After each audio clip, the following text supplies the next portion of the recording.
We are in the thick of covering the four Abdullah, Abda, Abbas, Abda, Omar, Abda, Zub, and Abda. May Allah be pleased with them all. One of the things that I wanted to do was to take a detour to talk about some of the brothers of Abdullah ibn Abbas, and you'll understand exactly why it is actually Subhanallah, one of the most beautiful sections that you can find, giving you again that insight into the life of the Prophet sallallahu alaihi wasallam, how he loved his family, how he treated his family, and how Allah subhanahu wa ta'ala crafted a path for each one of them for greatness. So we're actually going to cover, inshallah, in 3 different sections, 3 brothers of Abbas.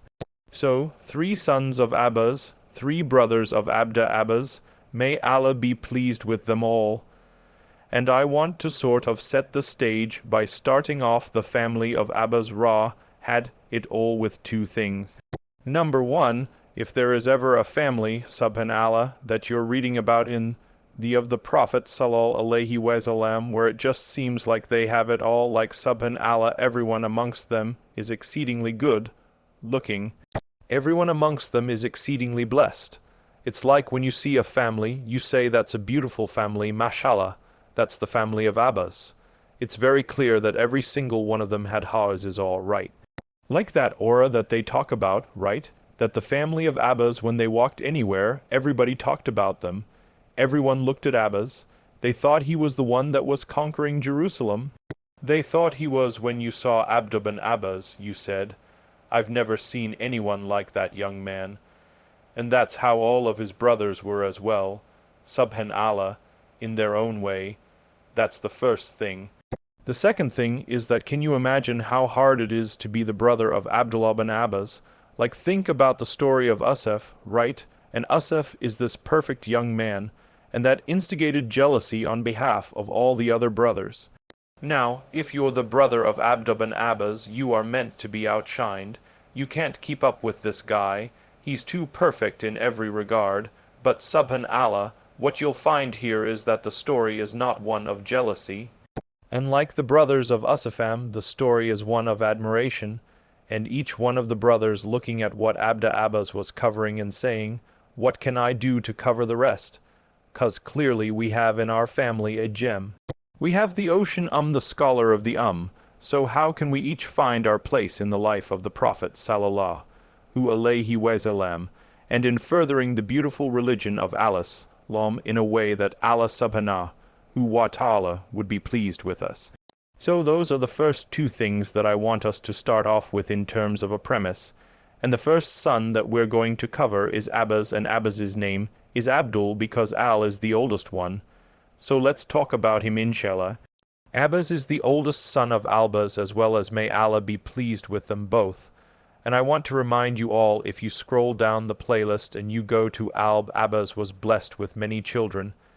He was blessed with 15 children, mashallah, that we actually know of. And you think about the Prophet talking about a righteous child that would make dua for you. I mean, if you have Abdabas, you're kind of set in terms of your misan, in terms of your scale. But Allah blessed him with so many children, and they're all special in their own right. Even though sometimes you'll find just a line about them, right? So you have who's the oldest. You obviously have Abdullah. You have a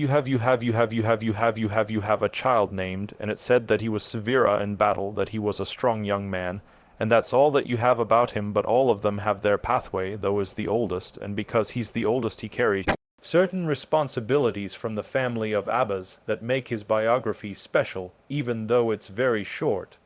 So we're Fadl ibn Abbas Ra, the oldest brother, starting off with Abbas. May Allah be pleased with him and his parents. Now his means you are named after your oldest son. I realize some people ask me what is his kunya you keep talking about. His was Abu Muhammad, the father of Muhammad, even though he never had a son. Okay, so we'll actually only have a daughter named. They all kind of go around in the family of the Prophet sallallahu wasallam. So he only will have one daughter named. His was Abu Muhammad, and some of the scholars say initially his was Abu Abbas, because the expectation in the culture is that the oldest son is the one who names his oldest son after who. I just want to make sure y'all are still awake. The father, the oldest son usually names after his father, right? He'll name his firstborn after his father. But because he did not have a son, Abdullah ibn Abbas named his first son Al-Abbas. So basically he became the Abbas of the family, so Abda Abbas is Abdul Abbas Abdab Abbas, and in that situation Al no longer had the nickname or the of Abbas. One more thing in terms of names, and I'm only going to put this out there, and it's very confusing. So, if you don't catch what I'm saying, it's all right. But if you were to Googleb, and this is one of the reasons why, by the way, you can't rely on because I is going to mix all this stuff up for you. There is Albal. They keep naming their kids after each other, and he is one of the great warriors of who fought alongside Hassin. And so if you plug in Abbas, you're going to get a bunch of stuff, and a bunch of stuff from the son of Abi, and it's not the same person. This is the oldest son of Al-Abbas, and the cousin of the Prophet Sallallahu, who alayhi wasallam. Cousin and riding companion of the Prophet, so let's talk a little bit about his title, is which means the riding companion of the Prophet Sallallahu, who alayhi wasallam, and you're going to get that look into the life of the Prophet Sallallahu wasallam anytime we're talking about young people, especially from his family, that the Prophet Sallallahu alayhi wasallam was taking these young people, and he was putting them on his back, and he was riding with them, and he was giving them all personal advice. Every single one of them has their precious moments with the Prophet Sallallahu alayhi wasallam, and he was very mindful of that. Som al-Abbas, the oldest cousin of the Prophet Sallallahu wasallam from the side of Abbas, he was born about 614, so about 4 years after the Prophet Sallallahu alayhi wasallam received revelation. His description according to Abdullah Abbas is that he was extremely handsome, so he attracted a lot of attention to himself because of the good looks that Allah blessed him with. Remember, Al-Abbas is a good-looking man, and the family of the Prophet Sallallahu alayhi wasallam, they all have beauty. Subhan Allah, it sits within their family as a whole, right? So he is noted for how attractive he is, and that's going to play a part in the most prominent narration about him, okay? So he's a very handsome young man, and he went alongside his father in all of the affairs of Abbas to basically grow up to be his number 2. So I want you to actually see life through his lens, especially when you have a short biography, and let your mind paint the picture. Al-Abbas takes him to everything that Al-Abbas has to do to basically raise him to be his replacement when that time comes. All right, so he's the one that's attending the tribal meetings. He's the one that is attending some of the important negotiations alongside his father. And he will stay with his father until the farewell Hajj, until Fat Makkah, until the conquest of Mecca. So he lives in Mecca while the Prophet Sallallahu wasallam is in Medina. He doesn't grow up with the Prophet Sallallahu alayhi wasallam. He grows up with his father Abbas, and he does not announce his Islam, publicize his Islam until the Prophet Sallallahu wasallam comes back to Mecca victorious, which was also the case of his father. So how Muslim was he before Mecca? We don't know before the conquest of Mecca how much Islam he actually practiced, right?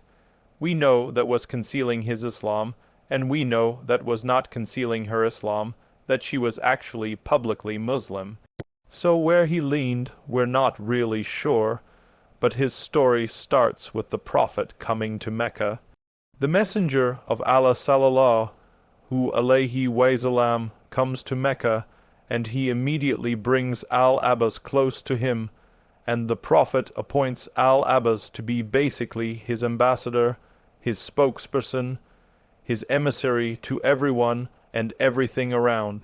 You want to get to the Prophet, you have to go through Abbas. You want to send messages to him, you go through Abbas. The Prophet sends messages through him. So Al recalls that this was the point in which the Prophet Sallallahu wasallam started to make me his writing companion. So you know the famous narration of the Prophet, and Abd is the most prominent son of Abbas to ride alongside the Prophet, the most common child that you'll see riding alongside the Prophet. So the messenger of Allah Wasm has his cousin again, and he rides with him in Mecca, and then courage of Fadl Ra in the battle of Hunain. Immediately after the conquest of Mecca comes the battle of So quick recap, when the Prophet Sallallahu Alaihi Wasallam conquered Mecca once again, opened Mecca once again. They then went out to foil the plot of some of the Bedouin tribes, who were plotting a nasty plot against the Prophet Sallallahu Alaihi Wasallam. So the messenger of Allah took the Muslims that he came with from Medina, as well as the new Muslims of Mecca, and they went out to the battle of, and this is one of the most difficult battles in the life of the Prophet Sallallahu Alaihi Wasallam. Allah mentions it, that you were amazed by your numbers. You thought, well, we're too many to be defeated here. But when you're talking about going into the desert and fighting these tribes and things of that sort, you have to actually be very prepared, because even though they were less in number, they had all sorts of tricks up their sleeves, and Allah is teaching the Muslims a lesson that it was never your numbers that won anything. It's when Allah subhanahu ta'ala is with you, right? So this was a difficult battle where the Prophet Sallallahu Alaihi Wasallam was riding, and he had with him, right? And in that battle, Al becomes a first. The first what? He was the first one to carry the of Banu Hashim, the standard of Banu Hashim, the flag of Banu Hashim after Islam. So he's the flag bearer of Banu Hashim, and the messenger of Allah is keeping his family close. And remember, the Prophet Sallallahu Alaihi Wasallam is overjoyed that he now has around him his cousins right, who were holding out on Islam, and now they were reunited, and they are close to the messenger of Allah Sallallahu Alaihi Wasallam. And it was in that battle, the battle of that, when things became difficult, people fled in all directions. The messenger of Allah Sallallahu Alaihi Wasallam found himself standing in the middle of the battlefield, saying, I am the Prophet. There is no lie. I am the son of Abdullah. And the Prophet found himself with only 8 people that stood right around him, as thousands were around. And then eventually they reconvened. But there were 8 people who stood with the Prophet Sallallahu Alaihi Wasallam in those difficult moments of battle. One of them was Abbas. So he kind of earned another layer of love and respect from the messenger of Allah Sallallahu Alaihi Wasallam by standing there alongside the Prophet Sallallahu Alaihi Wasallam in that difficult moment, and proving his courage and his sincerity immediately after the advent of Islam.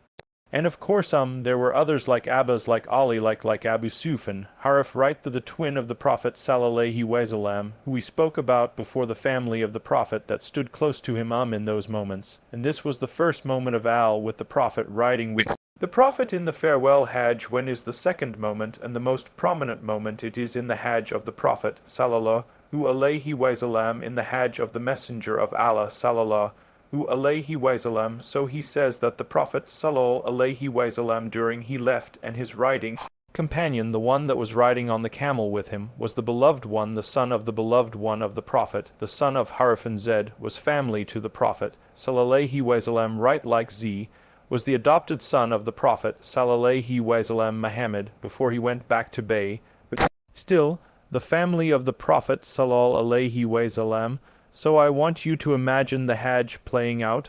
We're not too far from to the Prophet. Put us behind him. Imagine being the one guy out of 144 0 people that gets to ride behind the Prophet on his camel. It's an incredible honor, right? And so the Prophet was giving the family members, each one of them, their share, and that's how mindful he is, Sallallahu Alaihi Wasallam, of every single step. So I want you to imagine the scene of Hajj. He said that the Prophet Sallallahu Alaihi Wasallam put us on his back on the day of, and he bolted towards Mina, towards extremely fast. So the Sunnah, we know even the speeds between the Sunnah of the Prophet Sallallahu Alaihi Wasallam was to proceed quickly, from to that he was moving his camel Salam quickly, and was on his back. So that's the first ride. Now he mentions that the Prophet Sallallahu Alaihi Wasallam took me as his riding companion from to Mina. So I got that honor to be the one holding on to the Prophet, from to the Prophet kept on saying until he threw the stones at, And then the Prophet sallallahu wasallam changed and said, Alabarbla Hill music, you take that from. So I want you just to appreciate how your comes to you like now.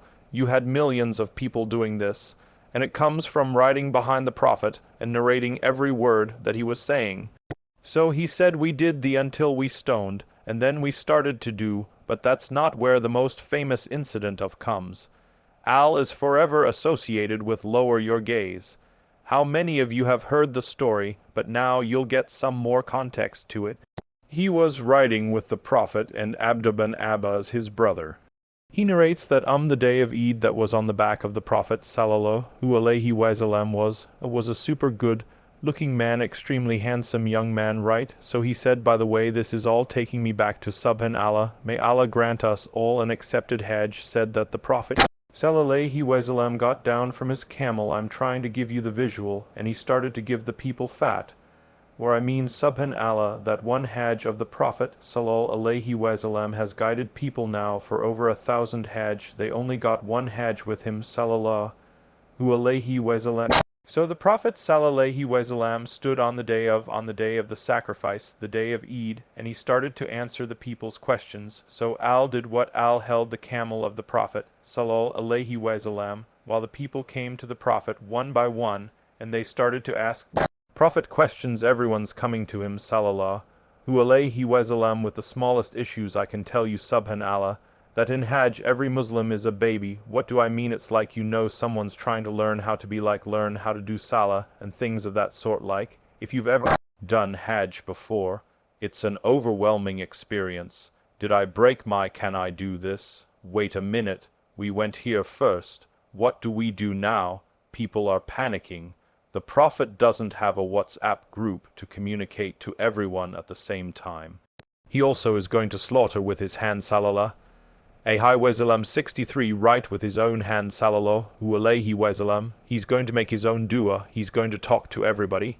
He has to give the of the incredible is standing there, and the people are coming lining up to ask the Prophet their questions about Fadl Ra's famous lower your gaze story. So Abda says there is a woman that came from a young woman from a tribe of, so he said, and she was also extremely attractive. She was very good looking, so is a very good looking young man. She's a very good looking young woman. And she was asking the Prophet a question, so started to look at her, and on top of that, and she was looking at him. He's attractive, she's attractive, right? So they started to look at each other, and the Prophet sallallahu alaihi wasallam he put his hands on his cheek, and he turned his face that way, and he went back to talking to the woman, and then he did it again.